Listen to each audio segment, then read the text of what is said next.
বাবর মাত্র জীবন ভারতবর্ষে আসার মধ্যে 3 বছরও বেঁচে ছিল। ও কোনোদিন পশ্চিমবাংলা আসেনি। এখানে বাবরি নাম দিয়ে হিন্দু সেন্টিমেন্টকে উনি আঘাত করার চেষ্টা করছেন। বাবরি মসজিদ উনি বানালে আমরা মসজিদ ভেঙে দেব, দরকার পড়লে আমাদের ক্ষমতা থাকলে মসজিদ করতে দেব না। বাবরি নাম, হ্যাঁ মসজিদ উনি করুন, আমাদের কোনো আপত্তি। বাবরি নাম দিলে সেটা আমরা ভাঙবই, অযোধ্যা বাবরি মসজিদের মতন ভাঙবে, একদম ভাঙব। হুমায়ুন কবিরের সব কিছু ঠিক আছে। হুমায়ুন কবির বাবরি নাম দিয়ে মসজিদ করেছে, এটা নিয়ে আমাদের ভীষণ আপত্তি। বাবর কোনোদিন বাংলায় আসেনি। বাবর মাত্র জীবন ভারতবর্ষে আসার মধ্যে 3 বছরও বেঁচে ছিল। ও কোনোদিন পশ্চিমবাংলা আসেনি। এখানে বাবরি নাম দিয়ে হিন্দু সেন্টিমেন্টকে উনি আঘাত করার চেষ্টা করছেন। বাবরি মসজিদ উনি বানালে আমরা মসজিদ ভেঙে দেব, দরকার পড়লে আমাদের ক্ষমতা থাকলে মসজিদ করতে দেব না। বাবরি নাম, হ্যাঁ মসজিদ উনি করুন, আমাদের কোনো আপত্তি। বাবরি নাম দিলে সেটা আমরা ভাঙবই। পুকুর ভরাট, গাছ কাটা, এই শ্যামনগরে গাছ কেটে দিচ্ছে কাউগাছি বনে, পুকুর ভরাট করছে 27 নম্বর ওয়ার্ডে। তো এটা তৃণমূলের সঙ্গে যাবে। ও হয় না কি মৃত্যুর সঙ্গে সব কিছু সঙ্গে নিয়ে যাবে। রাবণও বলেছিল কি আমি স্বর্গে সিঁড়ি লাগাচ্ছি, তো মমতা ব্যানার্জিও ভাবছেন কি স্বর্গে সিঁড়ি লাগাবো, সব নিয়ে যাবেন। কিন্তু রাবণও স্বর্গে সিঁড়ি লাগাতে পারেনি। মমতা ব্যানার্জিও যাওয়ার সময় আর কিছু করতে পারবেন না। এইটা সব এখানেই থেকে যাবে। আর সিপিএমের মতন, সিপিএমের কমরেডরা দেখবেন যারা তখন লুটপাট করতো, তারা দেখবেন ঠুসে গেছে, আর ও বেরোয় না, চুপসে গেছে। তো তৃণমূলের সেই অবস্থা হবে যে সরকার যাবে, এরা দেখবেন এখানকার তৃণমূলের নেতা চলে যাবে কামারহাটি থাকবে, কামারহাটি তৃণমূলের নেতা চলে আসবে ভাটপাড়া থাকবে। এইসব হবে, সব দেখুন।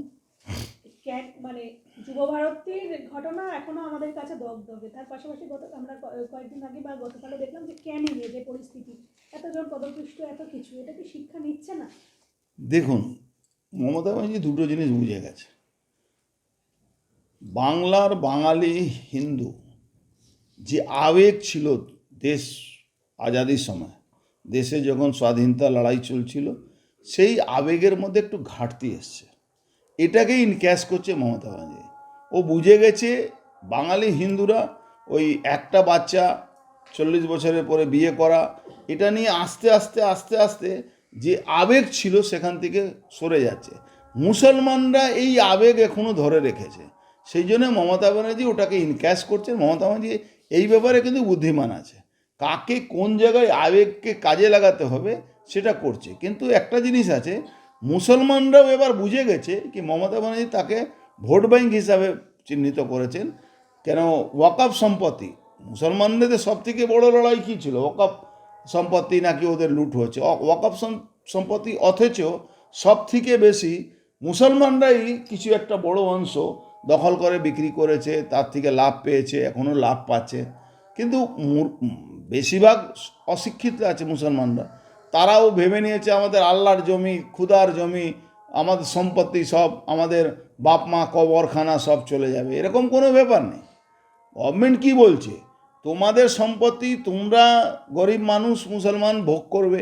সেই জায়গা না গিয়ে ওরা কি করছে, এই তৃণমূলের নেতা, কংগ্রেসের নেতা, যেখানে যেখানে এরা আছে বা অন্য অন্য দলে, এরা যারা মুসলমানকে নিয়ে রাজনীতি করে বা মুসলমান কমিউনিটি যে পলিটিশিয়ান আছে, তারা কিন্তু ওই সম্পত্তিগুলো দখল করে তার ভোগ করছে।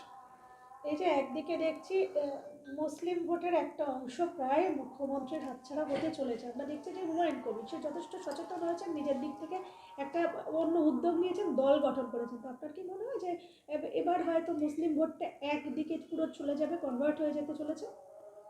দেখুন, সেটা মুসলমানদের ভোট দুদিন আগে ঠিক হয় শুক্রবারের নামাজের সময়।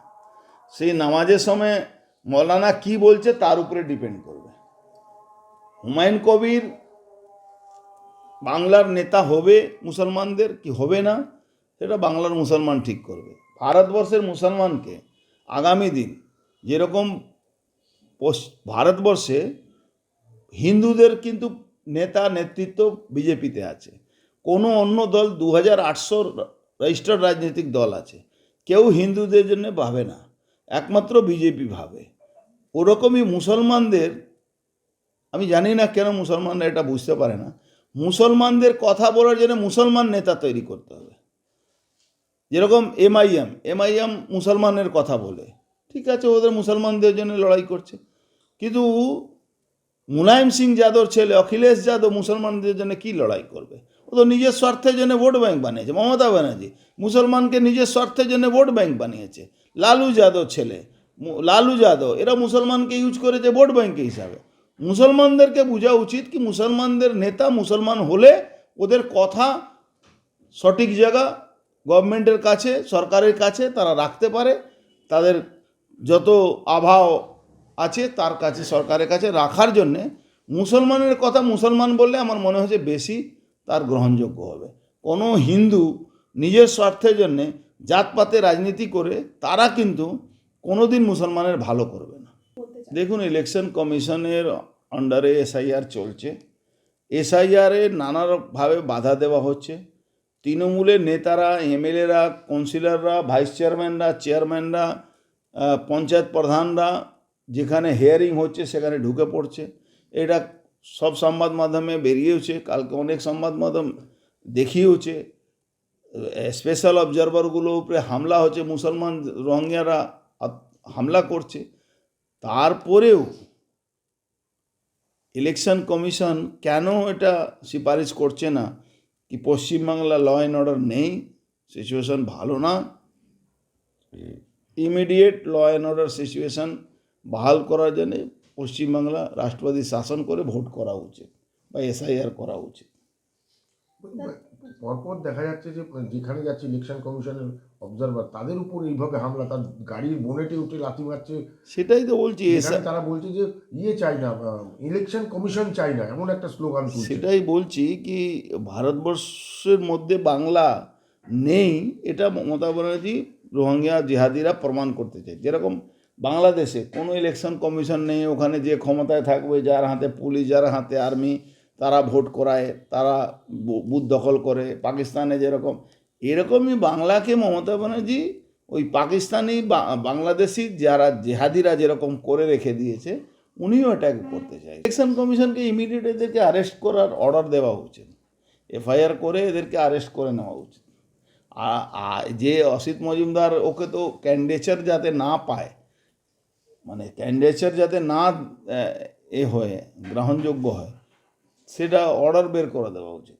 ইলেকশন কমিশনকে চ্যালেঞ্জ